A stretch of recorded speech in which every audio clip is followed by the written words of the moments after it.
By all means. No Patriots, obviously. But we watch Patriots, or we watch football through a Patriots lens, a Patriots context. You learn anything this weekend about your team watching everybody else? Well, I'll tell you the biggest thing that happened for me, okay, was Miami winning in Indianapolis. Like, you can't help but look at a game like that, to me, and start to wonder what Miami is and whether or not they're any sort of legitimate threat. Did you get to watch a lot of it? No, or just sort of pick your way through it? No, I picked my way through it. I heard some of it on satellite radio, but no, I did not watch a lot of it. So, the question was, impressions on that. And, I was like everybody else flipping around. So, I see it in chunks and certainly not the whole 60 minutes. But you've got to, they're 2-0 on the road, Mazz. 2-0 on the road. I mean, what gives you the impression that they're legit versus a phony 2-0? Well, I think their defense is good, and it looks like Tannehill is playing efficiently, if nothing else, right? Protecting the football. They're not making a lot of mistakes, staying in game. It feels to me like they're a pretty balanced team now. Like, I wouldn't describe them as explosive offensively, but I think they're respectable. I think their defense is good. It feels like they've even got a kicker who's pretty good. So, I don't know. I look at the whole thing, and I know a lot of people picked Miami, Mike. And they said, they were the kind of the flavor of the month in the AFC East. Hell, it was ESPN, the magazine, right? That picked them to win the division, which I thought was a load of crap. And now they're 2-0. Again, you win at Indianapolis, and you can't help but look at the whole thing and say, well, maybe there is something there. I don't know. I still like the Patriots in the division. That hasn't changed. But I can't help but wonder if they might have a little bit more of a struggle than I originally bargained for. I hear you on the balance part of Miami. The defense feels like it's, getting there, right? And that's being kind. It might even be beyond that. I don't know if I fully trust that quarterback. I don't know if they're fully ready to contend with the really good teams in the AFC. But a very intriguing team, one that, you've just been waiting for the last couple of years. Are they going to make that move? And you got to wonder now, after 2-0, both on the road. I think Indy's a legit team. I think that was a legit big boy win. Now you got to wonder, have they made that move? Did you have a thought, Beetle? I just thought that it was a good win for them. And when was the last time they actually had a good win within that franchise? It's been a while.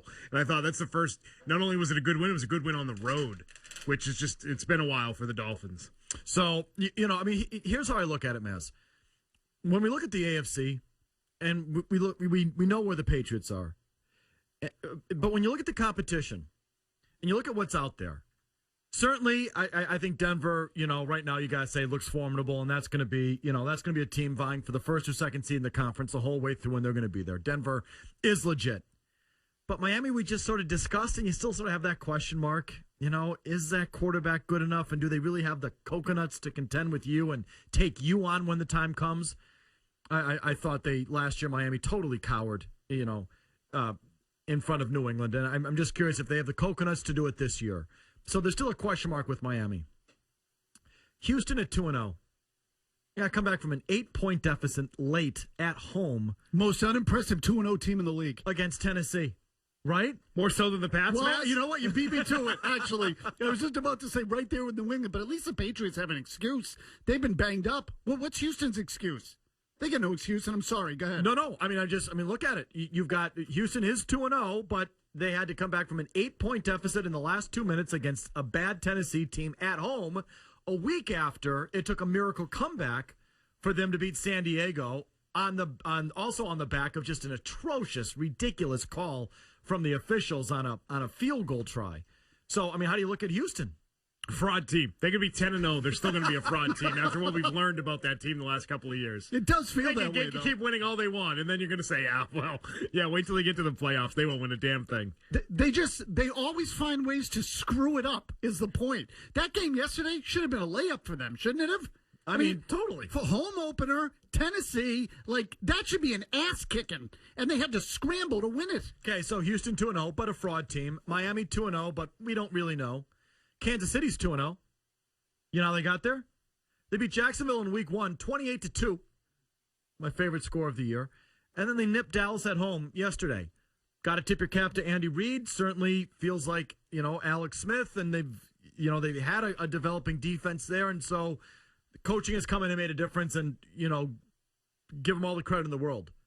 But are they ready to go from being one of the worst teams in the league to giving you a run or to be a threat? Nope.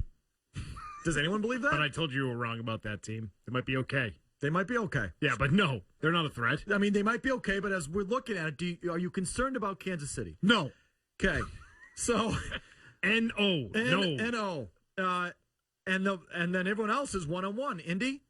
I like Indy. I think they're going to be there because it's a quarterback league and they got the next great quarterback.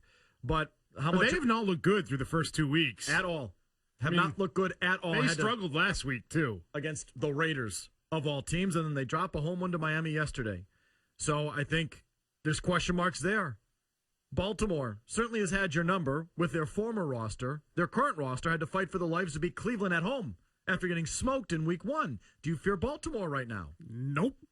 Cincinnati and Pittsburgh, both 0-1. They face each other tonight. Maybe we'll learn something tonight and learn to fear one of those teams.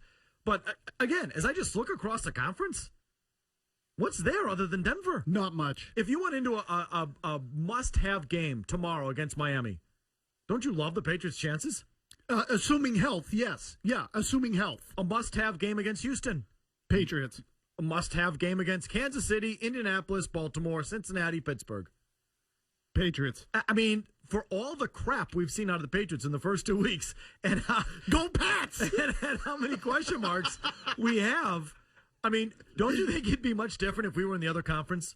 And you're looking at San Francisco, Seattle, Green Bay, New Orleans, Atlanta. You know, I mean, I can think of 5 NFC teams where if the Patriots played them tomorrow, I'd say, look out, you're in trouble.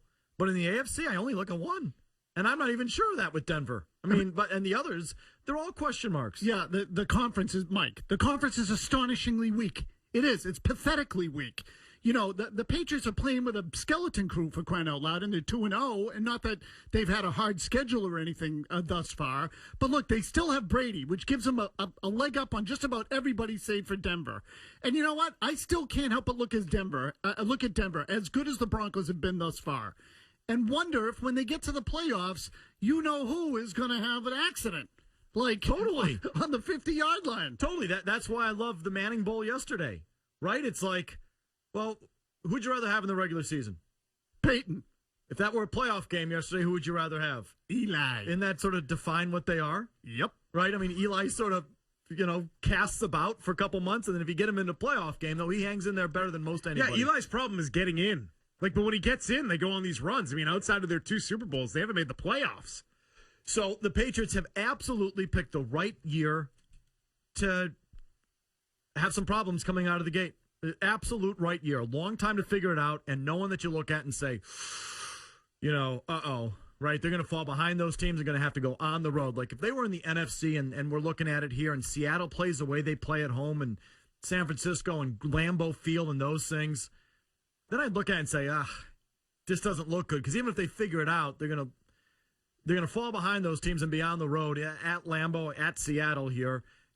And I just wouldn't feel good about it. I wouldn't feel the same way as I do now in the AFC. So, yesterday just getting to watch the league and watch the other teams really, I think, drove that home to me. And that's the one thing that I took from this weekend.